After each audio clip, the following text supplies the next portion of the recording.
adaptation, and resilience, serving the crucial link between the climate systems, human society, and environment. When my administration took over in 2022, the water sector was in bad shape and indeed immediate reforms. Though the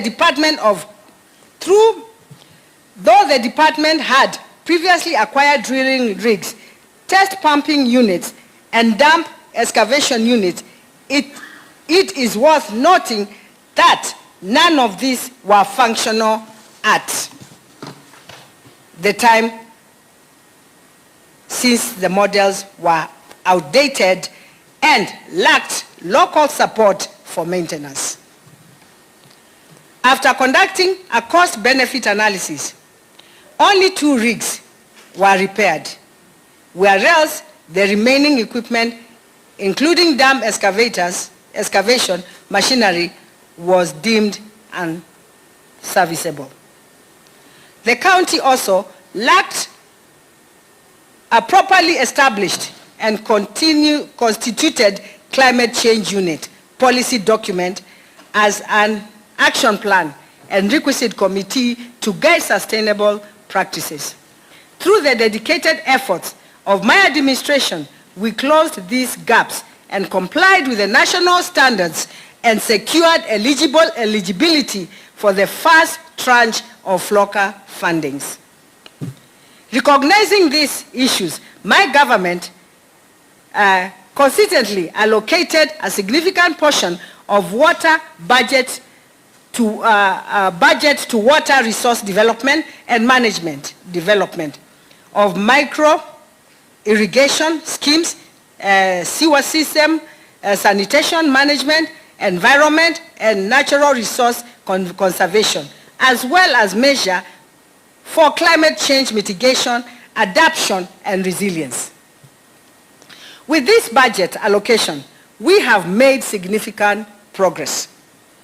We have drilled 33 boreholes, of which 17 are already equipped, rehabilitated 95 boreholes across the wards, including Mililu Primary Borehole in Cheleni, Kimutwa Borehole in Kalama, Zaine Primary Borehole in Kola, and Kitheone Borehole in Ikombe Ward. The silting of 130 dams across the county, such as Cheteni Earth Dam in Masinga Central, Kwatito Earth Dam in Mutituni Ward, Kwa Mutune Earth Dam in Mwala Makutano Road, just to mention a few. Rehabilitation and protected, we also rehabilitated and protected 6 springs that have never been protected since inception. While this progress is substantial, we still have 77 defective boreholes requiring repair. To resolve this, my government is in the final stage of procuring repair materials and to test pumping units to ensure timely and cost-effective rehabilitation of boreholes. Ultimately, in line with water regulations and Water Act, all the boreholes will be handed over to the new established Machakos County Water and Sewerage Company to guarantee seamless maintenance and continuous water distribution to the end users. It is imperative to note that boreholes are just temporary solutions, while harnessing of surface water runoff remains the only savior to domestic soft water solutions and raw irrigation water solutions. I call upon the national government to extend the cleaning of Athi River, which supports the livelihood of most residents along the belt. To increase rainwater harvesting, the county, my administration, has undertaken construction of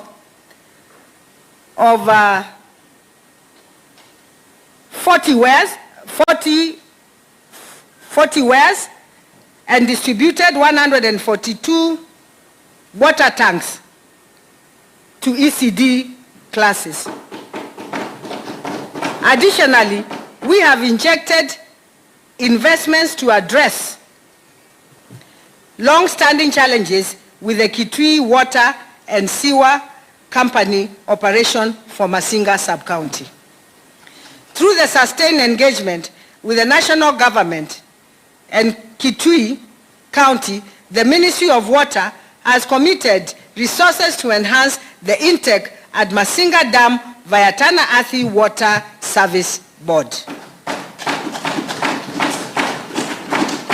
My government has already commissioned the separation of the meters at Kamudhumba and rehabilitated the Kamudhumba trunk line, while preparations to implement the Masinga Kivad trunk line is in the current financial year are underway.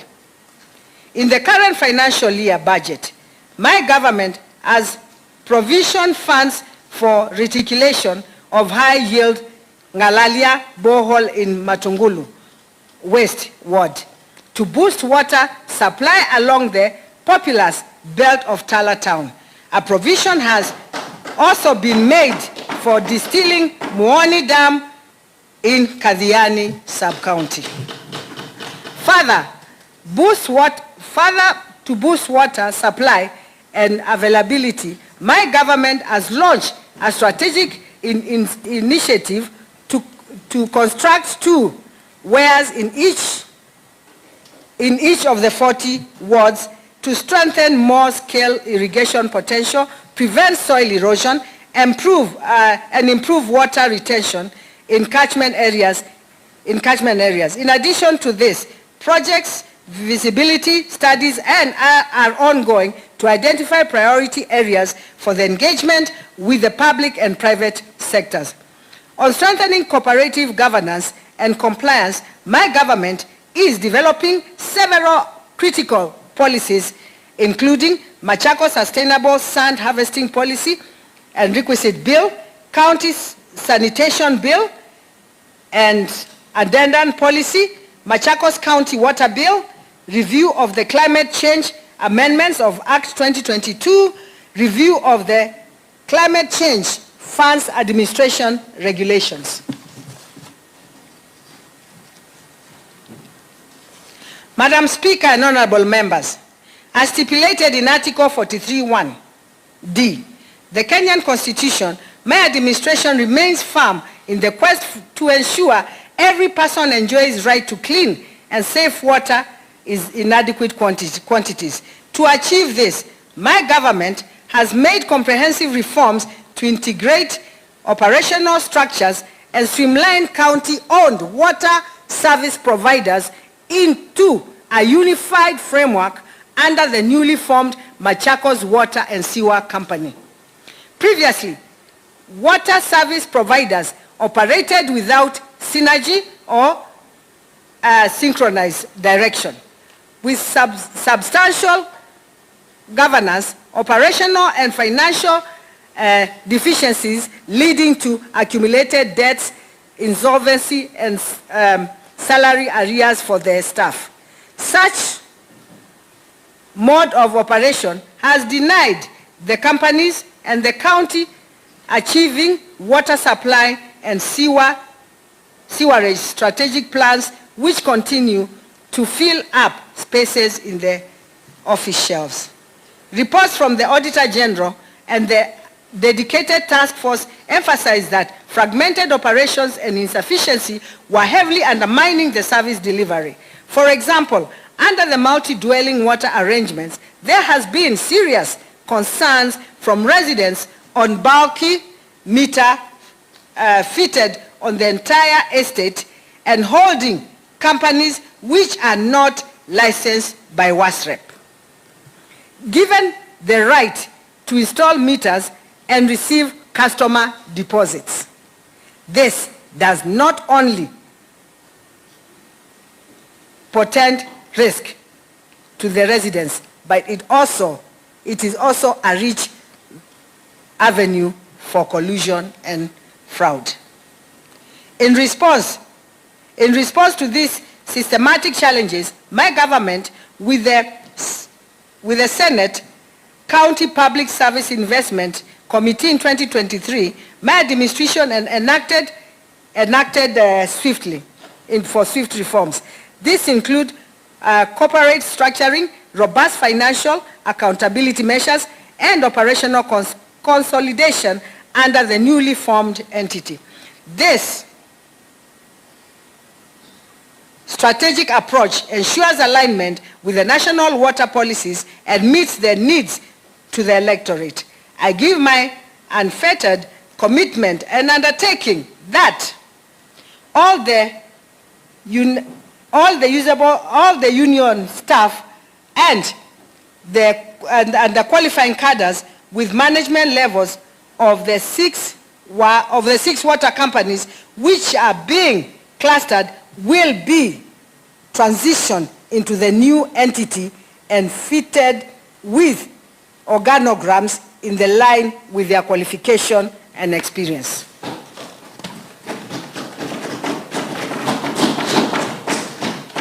Additionally, we have embarked on the solarization of water infrastructure across the county to reduce electricity bills in pumping water. In line with this, the Department of Water is in the process of installing modules of water pumping plant, which will yield 120,000 liters of water per hour, translating to 960,000 liters per hour, hence cutting down the electricity cost bills for these companies.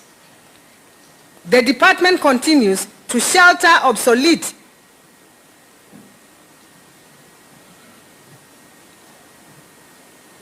one of them is Matu, the Matu water. Yeah. The department continues to shelter obsolete equipment which continues to deteriorate the value, therefore posing the risk of vandalism for this end. I have directed the department to initiate asset disposal process as the Public Procurement and Asset Disposal Act, and utilize the proceeds to purchase new and efficient units. Madam Speaker, my government, through the county government, owned Machakos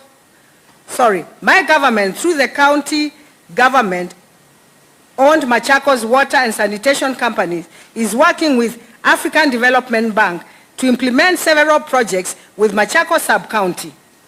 First, Machakos Sewer Project, which will construct sewer lines in Mutituni, Ngelani, Muvuti Kimakimwe, Machakos Central, Mumbuni North, Kalama Ward.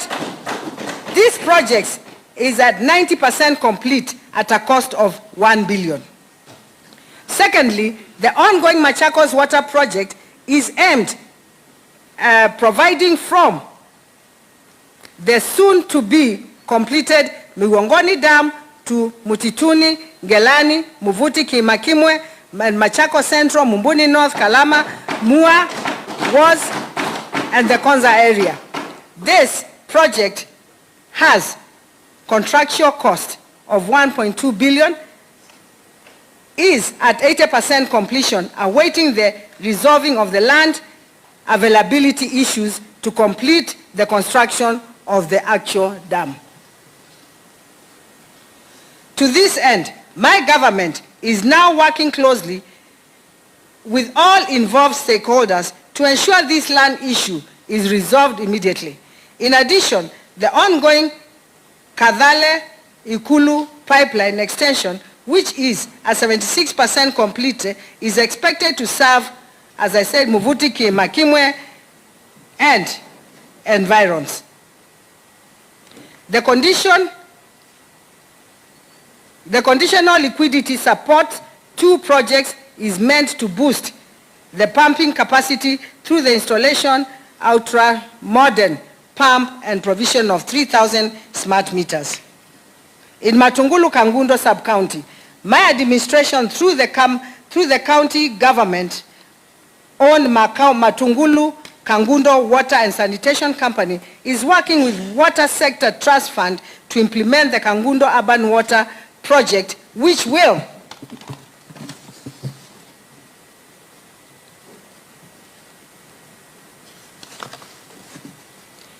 provide water in Kangundo Central, Kangundo Town, up to Siande Market at a cost of 13.5 million. This project is at 90% complete. In Yatta sub-county, my government is working with African Development Bank through Water Service Company to implement the NYS Matu last mile connectivity water supply line at a cost of 220 million, which will provide water to Kirimani, Ndalani, and Matu wards.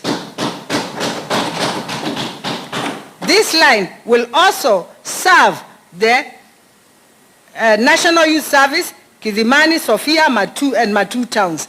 The project is at 50% completion, awaiting new contractors to complete it. Additionally, my government is also undertaking Yatta Masinga last mile connectivity that will add Matu and Kivandini to the grid. In collaboration with the Tana Athi Water Service, my government has issued a letter of no objection for the proposed medium-sized Yatta Masinga water supply project. Upon materialization, this project, the perennial water shortages in the town of Kirimani, Sofia, and Matu, Masinga, Kalakala, Mavoloni, Ndalani, Kivandini, Kanyonyo, Kithioko, Kangonde, Kaiwa, Kiva, Katangi, Kikesa, Kenyatta, Ikombe, Chua, Ekatini will be a thing of the past.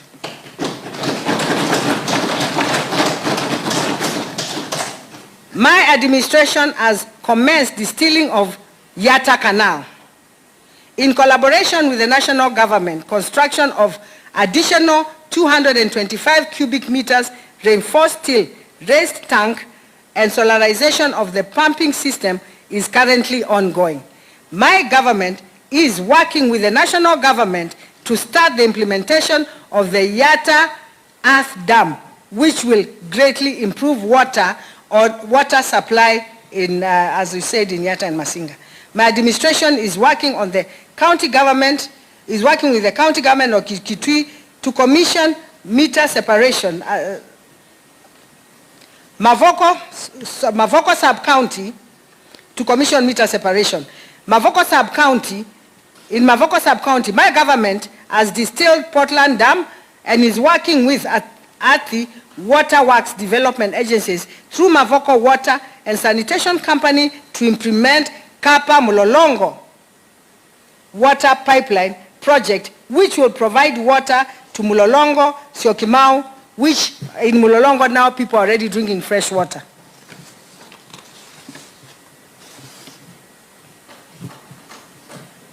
That's Mulolongo, including Kapa AIC Kasina. This project is 45% complete and will cost 90 million. In Githunguri and Sabaki estates, we have initiated the last mile connectivity engagement. In addition, implementation of Utawala Water Extension Project at a cost of 35 million and Kamulu Water Extension Project to serve Mudwani and Kamulu at a cost of 20 million are both ongoing. Joska Water Expansion Project will serve the people of Mudwani and Joska area at a cost of 10 million. This project is at 94%. Madam Speaker, in Mwala sub-county, my government is working with Athi Waterworks Development Agencies and Tana Athi Waterworks Development, preparing with African Development Bank through the county government-owned Mwala Water, sorry, it's a repetition.